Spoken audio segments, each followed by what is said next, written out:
Nous allons voir maintenant une nouvelle thématique sur EBP Compta Pro 2007. Donc après avoir vu toute cette thématique sur les traitements comptables, nous allons voir maintenant une série de tutoriels sur tout ce qui va concerner les procédures extra-comptables.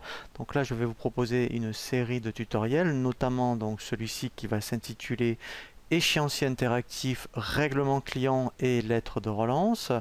Nous verrons ensuite un deuxième tutoriel sur la mise en place d'une comptabilité budgétaire. Nous verrons après tout ce qui va concerner la comptabilité analytique et nous terminerons par tout ce qui va concerner les réimputations et contrepassations. Donc le premier tutoriel que je vous propose sur cette thématique extra-comptable, c'est ce que l'on va voir, les échéanciers interactifs.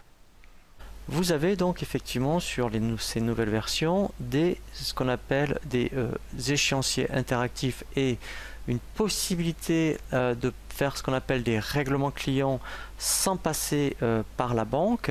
Et en fait, dès que vous procédez au règlement client, et bien ensuite effectivement ces règlements vont donc s'intégrer dans votre journal de banque. Alors, c'est la première chose que nous allons voir. Donc déjà, ici, vous voyez, vous avez un menu navigation échéancier de trésorerie. Alors, juste au préalable, il faut absolument aussi, je pense par rapport aux lettres de relance, puisqu'il est capable également de faire une écriture pour tout ce qui est pénalité de retard et les indemnités forfaitaires, dans les paramètres, donc vous voyez ici, là dans le petit bouton, si vous allez dans information société, il faut penser, quand vous êtes donc dans tout ce qui est relance, voilà, relance et rappel client, ici, vous voyez donc indiquer le montant par rapport aux frais de recouvrement, les frais d'impayés. Donc là, c'est moi qui les saisis, donc j'ai mis, admettons, 40 €, et un taux pour tout ce qui est pénalité de retard, puisque lui, après, il est capable effectivement de générer une écriture par rapport donc à ces pénalités. Donc une fois que vous avez indiqué ces informations, donc on va revenir dans tout ce qui est donc échéancier. Première chose, après, effectivement, vous voyez, c'est ce qu'on appelle des échéanciers interactifs. Donc si, là, vous voyez, on a, admettons, à la fois, alors, échéancier interactif, hein, il ne faut pas penser qu'au niveau client, c'est aussi bien, vous voyez, fournisseur, les salariés, par exemple, donc là, enfin, là, c'est assez exceptionnel, hein, et tout ce qui est client. Donc là, déjà, sans avoir fait de sélection, vous voyez, donc, quand on est dans l'onglet échéance non réglée, il vous dit, en fait, hein, dès qu'il y a un jour qui est passé, tout ce qui est, admettons, vous voyez, donc là, ce sont des, vous voyez, 1er août, 18 août, hein, donc là, mettons, on est le 21 août, ben là, pour lui, en fait, tout ça, c'est non réglé. Alors après, effectivement, on peut faire une sélection dans le sens où là, on pourrait dire, eh bien, ne veux voir, admettons, que les fournisseurs ou que les clients. Donc là, à partir de là, effectivement, eh bien, vous ne verrez que la catégorie, je dirais, de comptes qui vous intéresse. Alors, on va y revenir sur ces notions d'échéancier interactif par rapport aux échéances à relancer. Maintenant, là, ce que l'on va voir, effectivement, c'est les règlements. Donc, vous voyez que maintenant, on peut aussi, alors c'est assez exceptionnel hein, de passer par là, c'est parce que c'est pas comptable, mais aujourd'hui, vu les possibilités du logiciel, hein, on peut procéder à des règlements, non pas par le journal de banque, mais par cette fonctionnalité, et qui vont directement donc se mettre dans le journal de banque. Donc si par exemple, eh bien je voudrais, mettons, voir, mettons, faire un règlement, donc là je fais ajouter. Je vais donc ici après chercher, alors je vais voir si mettons un fournisseur par exemple, voilà. Donc là vous voyez je demande le compte EDF et là il me dit, vous voyez, tout ce qui est mettons non réglé. Donc là si mettons je voudrais régler celle-ci, vous voyez 80 €, et bien en fait ce que je vais indiquer ici c'est le montant du règlement, voilà, et ensuite je vais pointer ce règlement en fait avec la facture. Donc là mettons si c'était des à nouveau, voilà, et lui en fait vous voyez il me l'a bien pointé, donc elle est la date du 21 août, voilà, donc je peux préciser aussi mettons que je règle par chèque par exemple, voilà, et là si je fais enregistrer et fermer, constate ensuite vous voyez directement le règlement que j'ai fait donc auprès du fournisseur EDF. Donc après je peux faire la même chose pour les clients, vous allez voir. Comme ça après on va voir comment ça se passe par rapport au journal de banque. Donc là pareil, je vais rajouter, donc là je suis bien au niveau des clients, je vais rajouter un réglementaire. Donc là je choisis un client pour lequel j'ai des factures en cours. Donc là vous voyez, mettons, j'ai une facture de 400 € qui n'a pas été réglée. Donc là je mets 400. Voilà, je fais pointer. Et là, quand je l'enregistre, je ferme. Pareil, vous voyez, je la vois directement ici dans l'historique. Donc après, ce qui est intéressant, c'est que quand je suis après, vous voyez, dans mon journal de banque, je vais pouvoir constater, voilà, vous voyez mon règlement EDF et l'encaissement du client Martin. Donc ça, c'est intéressant parce que comptablement, c'est EBP qui le fait pour vous. Ensuite, maintenant, effectivement, ce qui est intéressant, c'est par rapport à ces échéanciers interactifs. Donc là, si je regarde par exemple, vous voyez, donc au niveau client, donc là je vois que au niveau client, il me reste donc ce client qui ne m'a toujours pas réglé, puisque je suis dans l'onglet échéance non réglée. Donc ici, voilà, donc là je vois que ce client ne m'a pas réglé et j'ai la même chose. Donc vous voyez ici par échéancier interactif pour les fournisseurs, là je vois que j'ai encore ce fournisseur là à régler.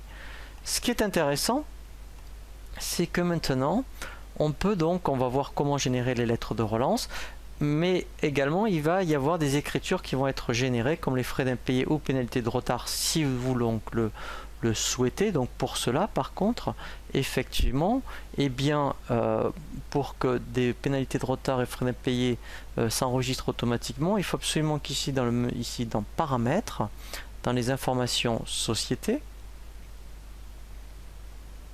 voilà, et bien en fait dans tout ce qui est ici relance rappel client, vous avez bien indiqué ici un montant forfaitaire, des pénalités de retard, et également par rapport aux lettres de relance, vous pouvez ici dans situation de compte client personnaliser, vous voyez, les différents menus pour le niveau 1, niveau 2, niveau 3. Voilà, donc ça c'est un prérequis à faire. Et ensuite après effectivement, donc là on va voir comment générer les lettres de relance. Donc là ce client là en fait, puisque la date d'échéance du 1er août n'a pas réglé, alors on peut donc aussi choisir que ceux qui autorisent l'échéancier hein, au niveau des échéances. Donc échéance à relancer, voilà. Là après on peut aussi exclure, puisque par exemple vos très bons clients, vous ne voulez pas les relancer, et bien en fait alors là je vous invite à consulter le tutoriel sur la création du plan comptable auxiliaire, dire je vais exclure que les comptes à ne pas relancer ou ceux qui ont un seuil de relance, comme ça par rapport à la facture, eh bien soit il est relancé, soit il ne l'est pas. Donc ensuite après on va donc, vous voyez, on peut choisir le niveau de sévérité, dire je veux relancer que le niveau 1, niveau 3, etc. Donc maintenant en fait ce que l'on va faire, c'est que à partir de là, donc là il me dit voilà ce client en fait qui est susceptible d'être relancé. Je clique, vous voyez, dans les tâches, il y a nouvelle relance. Voilà. Ici, donc il me dit, donc là je pourrais très bien, vous voyez, le relancer par téléphone, par email ou par courrier. Donc ensuite après ce qui va se passer, donc là c'est normal, c'est le premier niveau. Donc là je fais, alors je peux faire déjà enregistrer.